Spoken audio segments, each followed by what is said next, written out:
नमस्कार, मैं हूं आशीष त्रिपाठी आपके साथ न्यूज 18 मध्य प्रदेश छत्तीसगढ़ पर। वक्त हो चला है हमर छत्तीसगढ़ का। विस्तार पूर्वक खबरें रायपुर से शुरुआत करेंगे, जहां रायपुर में कल मंत्रिमंडल के गठन की जानकारी मिल रही है। राज्यपाल मंत्री पद की शपथ दिलाएंगे। कल शाम शपथ ग्रहण हो सकता है। इंडोर स्टेडियम में यह समारोह होने की जानकारी मिल रही है। आपको बता दें कि विश्वभूषण हरिचंदन राज्यपाल, जो कि यहां पर मंत्रियों को पद एवं गोपनीयता की शपथ दिलाएंगे। कल विष्णुदेव साय की टीम के कुछ और खिलाड़ी भी शपथ ग्रहण करेंगे और सरकार का हिस्सा बनेंगे। दरअसल कल शाम शपथ ग्रहण होगा। राज्यपाल विश्वभूषण हरिचंदन पद एवं गोपनीयता की शपथ दिलाएंगे उन मंत्रियों को जिन्हें चुना गया है कैबिनेट के लिए।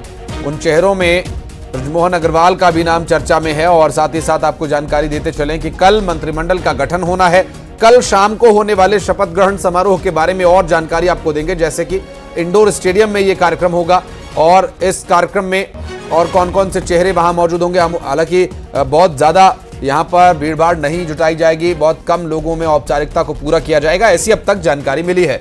जहां राज्यपाल मौजूद होंगे, मुख्यमंत्री मौजूद होंगे, दोनों उप मुख्यमंत्री मौजूद होंगे, भारतीय जनता पार्टी के कुछ नेता और कार्यकर्ता वहां पर होंगे और मंत्री बनने वाले वे सभी सदस्यगण।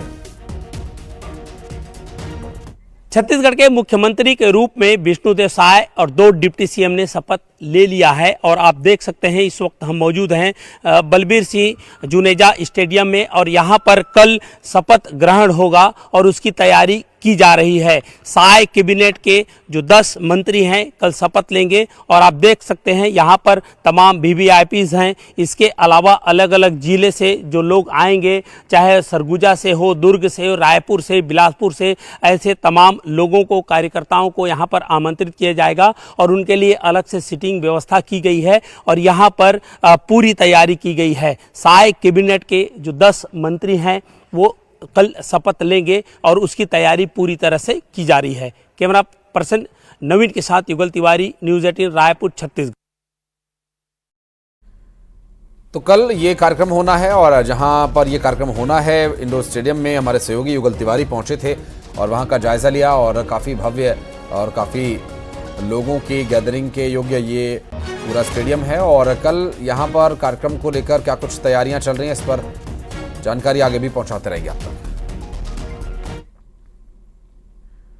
और दिल्ली में मंत्रिमंडल पर मंथन हुआ, जिसके बाद संभावित मंत्रियों की लिस्ट सामने आ गई है। इस लिस्ट में 12 नाम हैं जो मंत्री बन सकते हैं, जिसमें ब्रजमोहन अग्रवाल, अजय चंद्राकर, ओपी चौधरी, धर्मलाल कौशिक, केदार कश्यप, लता उसेंडी, किरण देव, रामविचार नेताम, गोमती साय, डोमन लाल कोरसेवाड़ा और गजेंद्र यादव का नाम संभावित मंत्रियों की सूची में शामिल है।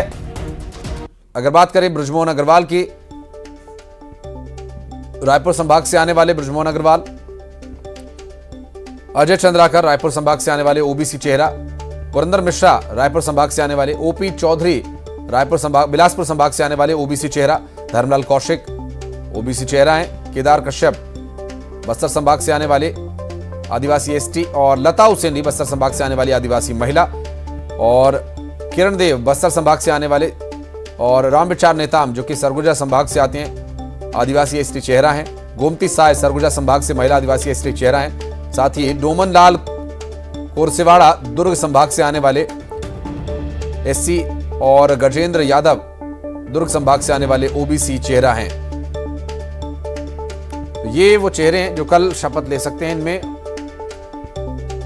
नाम हालांकि अभी जो सामने आए हैं 12 लोगों के नाम सामने आए हैं और कौन किस संभाग से सामने आता है, कौन किस जाति का प्रतिनिधित्व करता है, ये भी यहां पर बखूबी समझा जा सकता है। और जो एक सामंजस्य बनाने की, एक जातीय समीकरण साधने की जो कोशिश यहां पर भारतीय जनता पार्टी की इस कैबिनेट में दिखाई दे रही है, इससे भी साफ है कि 2024 का जो लक्ष्य है वो इस सरकार से यानी 2023 में जीत कर आए और कैबिनेट में मंत्री बन रहे चेहरों से 2024 पर निशाना लगाया है बीजेपी ने। और 2024 के लोकसभा चुनाव में 11 सीटों पर ये चेहरे निर्णायक भूमिका में रह सकते हैं और काफी कुछ इनके काम पर निर्भर करेगा कि सरकार कैसा काम करती है। जो विकास के वादे और जो मोदी गारंटी का जिक्र भारतीय जनता पार्टी लगातार करती रही है, उन्हें कितनी जल्दी इंप्लीमेंट किया जाता है। हालांकि इसकी बानगी पहली ही प्रेस कॉन्फ्रेंस में मुख्यमंत्री विष्णुदेव साय ने दे दी थी, जिसमें 18 लाख आवास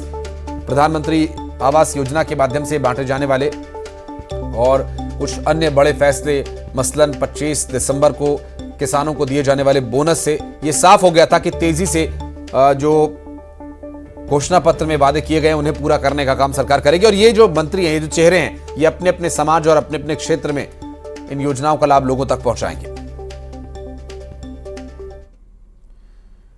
रायपुर में आदिवासी विधायकों का सम्मान समारोह आयोजित किया गया, जिसमें मुख्यमंत्री विष्णुदेव साय शामिल हुए। पंडित दीनदयाल उपाध्याय ऑडिटोरियम में नवनिर्वाचित आदिवासी विधायकों का सम्मान किया गया। आपको बताते चलें कि आदिवासी विधायकों का सम्मान समारोह यहां पर किया गया था, जिसमें खुद मुख्यमंत्री विष्णुदेव साय शामिल हुए थे। और इस कार्यक्रम में पंडित दीनदयाल ऑडिटोरियम में यह कार्यक्रम हुआ था। नवनिर्वाचित सभी जो आदिवासी विधायक हैं,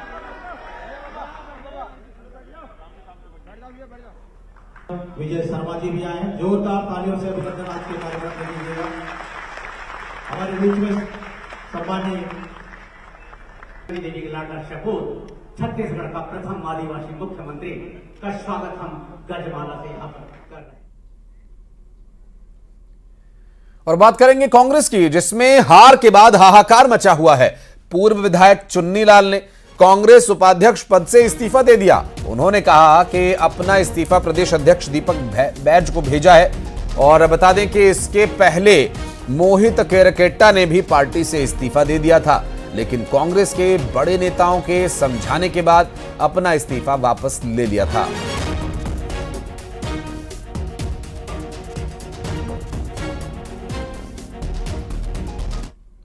प्रदेश कांग्रेस कमेटी में मुझे 4 साल पहले से जिम्मेदारी दी गई थी प्रदेश में उपाध्यक्ष पद पे। मैंने विभिन्न अपने दायित्वों का निर्वहन किया, अलग अलग क्षेत्रों में मुझे जिम्मेदारी भी दी गई। और जहां अभी विधानसभा चुनाव 2023 के छत्तीसगढ़ में हुए, उसमें मुझे ड्यूटी भी लगाई गई। लोकसभा रायगढ़ में 4 विधानसभा थे, वहां पे 4 विधानसभा में 3 विधानसभा में रिजल्ट भी आया अच्छा। जिस जिले में मैं रहता हूं, यहाँ भी बिलासपुर का मैं प्रभारी में था, वहां भी कोटा और मसूरी जैसे में सफलता भी मिली। लेकिन इस प्रकार से करारी हार जो मिली छत्तीसगढ़ प्रदेश कांग्रेस में जो हम लोग थे, तो मैं वाकई व्यथित हूं और मुझे मन दुख हुआ उसमें। तो मैं अपने पद से त्याग दिया, अपने आप को इस पद से अलग कर दिया। और एक बार फिर न्यूज 18 की खबर का बड़ा असर हुआ। दरअसल सरगुजा जिले के सुपलगा गांव में 10 पहाड़ी कोरबा मजदूर दिल्ली में बंधक बना लिए गए थे। मजदूरों ने बंधक होने की जानकारी अपने गांव के एक शख्स को दी और इस बार इस खबर को न सिर्फ प्रमुखता से न्यूज 18 ने दिखाया, बल्कि इस खबर का बड़ा असर भी हुआ, जिसके बाद प्रशासन हरकत में आया और मजदूरों को लेने के लिए कलेक्टर ने एक विशेष टीम बनाकर दिल्ली भेजा। जानकारी मिलने के बाद ग्रामीणों ने न्यूज 18 का भी धन्यवाद किया है। न्यूज 18 छत्तीसगढ़ को बहुत बहुत धन्यवाद देता हूं कि आप लोग हम लोग का सहयोग किए हैं। सर, पहाड़ी कोरवा लोग दिल्ली में फंसे हुए थे, उन लोग को लाने के लिए कई जगह मैं गुहार किया, पर और लोग अनदेखा किए।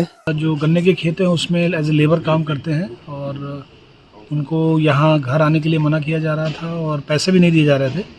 हमारी टीम ने वहाँ के जो जितने भी आला अधिकारी है, वहाँ के हमारे एसपी साहब ने वहाँ के एसपी साहब से बात कर लिया है, वहाँ के जो एसडीएम है वहाँ हमारे नगर निगम कमिश्नर ने बात कर लिया है। और खबर दंतेवाड़ा से, जहां नक्सलियों को एक बार फिर कायराना करतूत देखने को मिली उनकी, और नक्सलियों ने बचेली एनएमडीडी पंप हाउस को आग के हवाले कर दिया, जिससे करोड़ों के नुकसान की आशंका जताई जा रही है। नक्सलियों ने यहां भी बैनर्स, पोस्टर्स लगाए, जिसमें 22 दिसंबर को भारत बंद ऐसा लिखा गया है।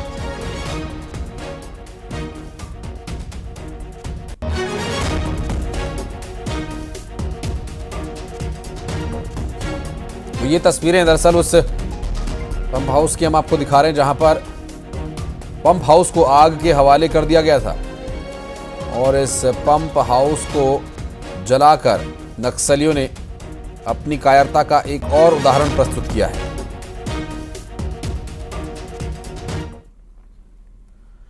और जगदलपुर में छात्र ने फांसी लगा ली। दरअसल 9वीं कक्षा में यह छात्र पढ़ता था और सुबह बाथरूम में फांसी लगाई उसने। परिजनों ने डिप्रेशन में होने की बात कही है। दरअसल इस पूरे सुसाइड मामले के बाद से लगातार कई सवाल उठ रहे हैं लोगों में। इस बात को लेकर दुख भी है और हैरानी भी। डिप्रेशन में 9वीं कक्षा के छात्र ने खुदकुशी कर ली, जो कि एक बहुत दुखद मामला है। और बच्चों का यहाँ पर मानसिक स्तर कितना कमजोर हो चला है, इस खबर के माध्यम से अंदाजा लगाया जा सकता है। आपको बता दें कि ये परिजनों का कहना है कि छात्र डिप्रेशन में था।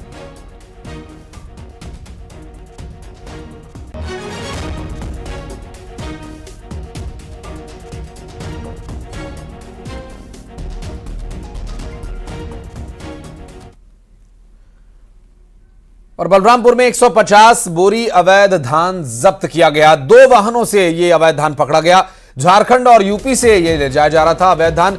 ये दरअसल धान समितियों में धान खपाने की इनकी तैयारी थी। धान खरीदी शुरू होते ही बिचौलिए तस्कर पूरी तरह से एक्टिव हो जाते हैं। दरअसल एसडीएम रामानुजगंज के नेतृत्व में यह कार्रवाई की गई है।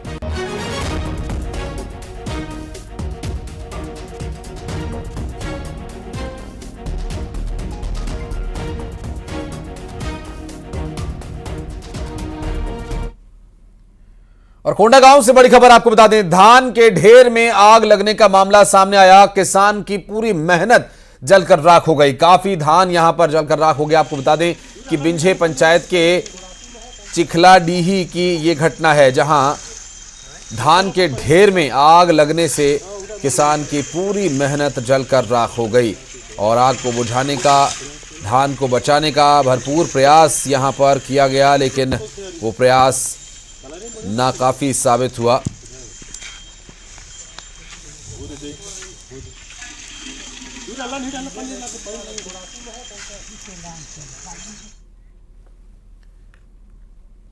और बढ़ते आगे, गरियाबंद जिले में आरटीआई कार्यकर्ता विनीत पारख ने बड़ा खुलासा किया। उन्होंने नगर पंचायत राजिम में करोड़ों के भ्रष्टाचार का आरोप लगाते हुए यह बताया कि नगर पंचायत में 43 प्लेसमेंट कर्मचारी हैं, लेकिन 10 अतिरिक्त लोगों का पैसा कई सालों से निकाला जा रहा है। साथ ही उनका यह आरोप है कि वही ई टेंडर के बजाय मैनुअल टेंडर निकालकर अधिकारी अपने चहेतों को लगातार फायदा पहुंचाकर करोड़ों का घोटाला कर रहे हैं। मामले पर सीएमओ का कहना है कि नगर पंचायत में एक भी कर्मचारी अधिक नहीं है। प्लेसमेंट कर्मचारी 43 हैं और प्लस 10 स्वच्छता कमांडो, कुल 53 प्लेसमेंट कर्मचारी के। और सूरजपुर में वनों की अवैध कटाई रुकने का नाम नहीं ले रही। वन विभाग वनों की अवैध कटाई रोकने में लाचार नजर आ रहा है। वहीं विभागीय कार्यशैली पर भी लगातार सवाल खड़े हो रहे हैं। यहां रामानुजनगर वन परिक्षेत्र के अंबिकापुर सीमावर्ती जंगल केतकी लौंगा में, माफ कीजिएगा, केतकी लैंगा में इन दिनों वन तस्करों के हौसले इतने बुलंद हैं कि रात तो छोड़िए, दिन दहाड़े वनों की कटाई हो रही है। और रात में भी यहां अवैध तरीके से पेड़ों को काटा जा रहा है। ऐसे में चंद वनकर्मी वन तस्करों को रोकने में पूरी तरह से नाकाम है। वहीं जिले के डीएफओ ने पूरे मामले की जांच करवाकर कार्यवाही किए जाने की बात कही है। आप लोगों के माध्यम से जानकारी मिली कि वहाँ पे अवैध कटाई की घटना हुई है, तो इसका प्रकरण संज्ञान में भी आया है। तो इसकी भी वहाँ पर जांच करा के कितने पेड़ों की कटाई हुई है और इसमें कौन कौन इन्वॉल्व है, उस हिसाब से हम लोग उसकी कार्रवाई करवाएंगे। अब बढ़ते आगे, आपको बता दें कि गिद्धपुरी से बलौदा बाजार जा रही निजी बस पलारी नगर की सीमा के बाहर रायपुर मार्ग पर अनियंत्रित होकर एक नहर में जा गिरी। नहर में बस के गिरने से यात्रियों में चीख पुकार मच गई। पलारी पुलिस के जवानों और स्थानीय लोगों की मदद से बस में सवार सभी यात्रियों को सुरक्षित बाहर निकाला गया। बस में करीब 30 से ज्यादा लोग सवार थे, जिसमें 2 से 3 लोगों को मामूली चोट भी आई है और बस की चालक की तलाश की जा रही है।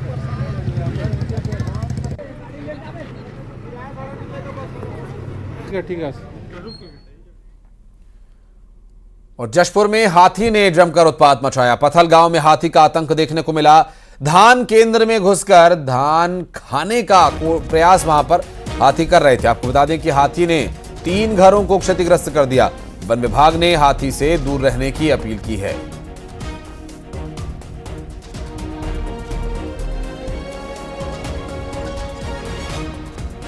तो हाथियों के उत्पात का यह पूरा मामला, जहां लगातार जशपुर में हाथियों के उत्पात की खबर आ रही है, और एक और मामला जिसमें पथलगांव में हाथियों ने आतंक मचाए। देखिए तस्वीरें रात के वक्त मोबाइल से रिकॉर्ड की गई, जहां पर हाथियों ने घर को तोड़ दिया, घुस करके धान खाने की कोशिश वहां पर हाथियों ने की और 3 घरों को क्षतिग्रस्त कर दिया हाथियों ने। आपको बताते चले कि 3 घरों में घुसकर हाथियों ने जमकर उत्पात मचाया और जशपुर से तस्वीरें सामने आई। घर में रखे धान को खाने की कोशिश हाथी ने की, 3 घरों को क्षतिग्रस्त कर दिया। ये मामला जशपुर से सामने आया।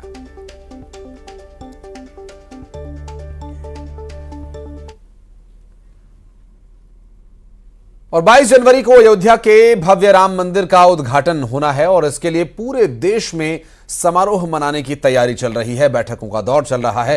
बिलासपुर के तिलक नगर स्थित राम मंदिर में राम भक्तों की बैठक आयोजित की गई और इसके बाद अक्षत कलश की यात्रा निकाली गई। यहां से कलश प्रखंड स्तर पर बांटे गए हैं, जहां से विकास खंड स्तर होते हुए हर मोहल्ले में अक्षत कलश जाएगा।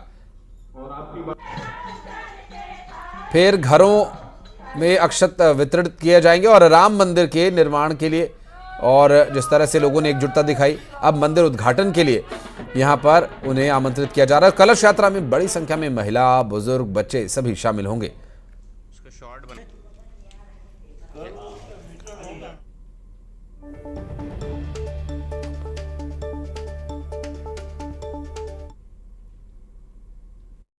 ये पवित्र कलश अक्षत भरा हुआ अयोध्या से आया हुआ है और वहाँ से प्रांत में आया, प्रांत से अभी विभाग में आया है और विभाग से भी खंडों तक के जाएगा। ये कलश खंडों के लिए वितरित किया जाएगा।